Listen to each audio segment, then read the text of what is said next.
Hey guys, Jonathan here, super excited with an unboxing not only of the iPhone 7, but the 7 Plus as well.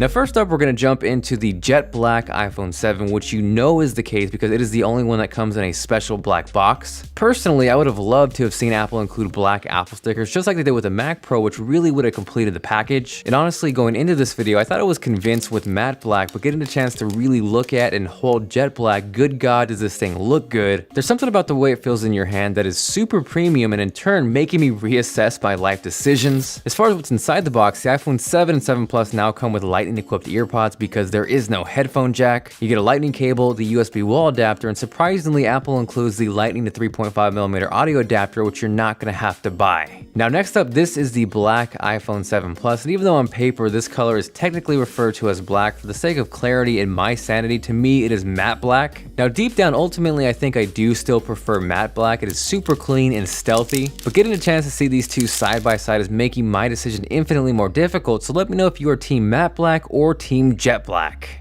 Now the iPhone 7 and 7 Plus share a ton of things in common, but ultimately this is a comparison and my job is to hopefully help you decide which may be a better fit. So first I'm going to break down the differences. Now before I jump in honor of iPhone 7 week, starting today throughout the next week, there will be 7 chances to win an iPhone 7 or 7 Plus. So if you haven't yet, make sure you are subscribed, and it's probably a good idea to turn on notifications so you don't miss these upcoming uploads. And it's not required, but if you appreciate this chance, you're ready for an iPhone 7 or 7 Plus, and you're feeling like being awesome, make sure to smash that like button. Now first up, the obvious difference between the two is size. With the iPhone 7 Plus, you're getting a 5.5-inch 1080p display, and with the iPhone 7, you're getting a 4.7-inch 1334 by 750 display. Now side by side, as far as the display goes, there is no question the iPhone 7 Plus is more enjoyable. It's bigger, it's higher resolution. That's going to lead to an overall better experience whether you're playing games, watching movies, or consuming media. Now with the bigger display comes a bigger phone, which to me can be a little bit of a negative factor with the 7 Plus. The regular iPhone 7 to me is the perfect size for one-handed use, and I find sometimes with the 7 Plus I drop it because it is a little too big.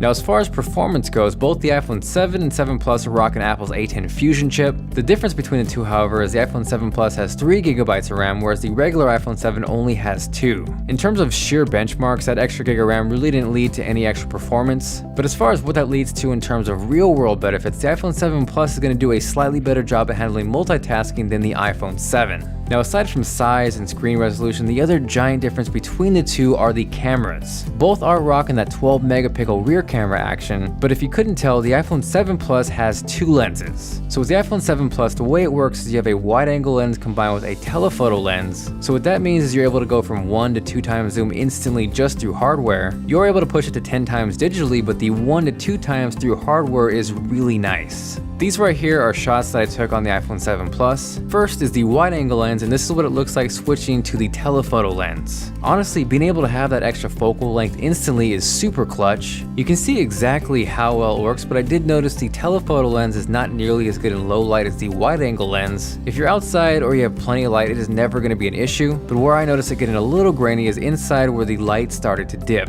Overall though, super impressed with the cameras on the iPhone 7 Plus and 7. The obvious advantage with the 7 Plus is the dual lens, but on a positive note, with the iPhone 7, as far as video goes, it now has optical image stabilization. So now with that, you're not going to necessarily have to jump into a bigger phone to get that feature, but you are going to have to jump into a bigger phone if you want that dual lens setup. So here we're jumping over to the front-facing camera, which is now 7 megapixels. It's pretty windy up here, so it'll be interesting to see how it handles that, but let me know what you guys think of the quality with a comment down below.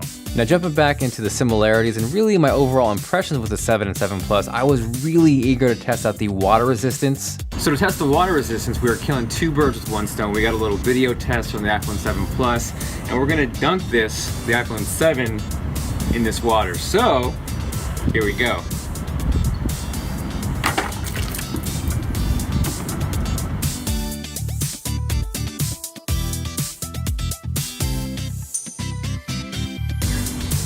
Cold.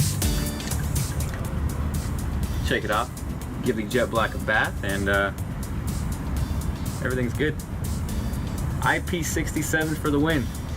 Now stereo speakers are also something you get across the 7 and 7 Plus. Getting a chance to listen to these stereo speakers up close, they are definitely not mind-blowing by any means to the point where you're going to want to replace a Bluetooth speaker, but compared to anything previously offered on any iPhone, it is miles better. Now lastly, the big difference between the 7 Plus and the 7 is battery life. I will say there are huge improvements to the 7 as far as battery life goes. Compared to the 6S, you're getting 2 more hours of battery life, whereas with the 7 Plus, you're only getting an hour over the 6S Plus. But at the end of the day, if I was going to pick one based solely off battery life, it would hands down be the 7 Plus. Without a doubt, you're gonna be able to get through the entire day, which makes it really nice if you're on the road or you travel a lot. Aside from that, thank you guys very much for watching, and today there's a chance to win 2 iPhones, an iPhone 7 and 7 Plus. I'll be announcing the winners a week from today on Instagram, so all you gotta do is follow me there and leave a comment on the photo I linked down below. Again, if you haven't yet, make sure to subscribe because this is just the beginning. This is Jonathan, and I will catch you guys later.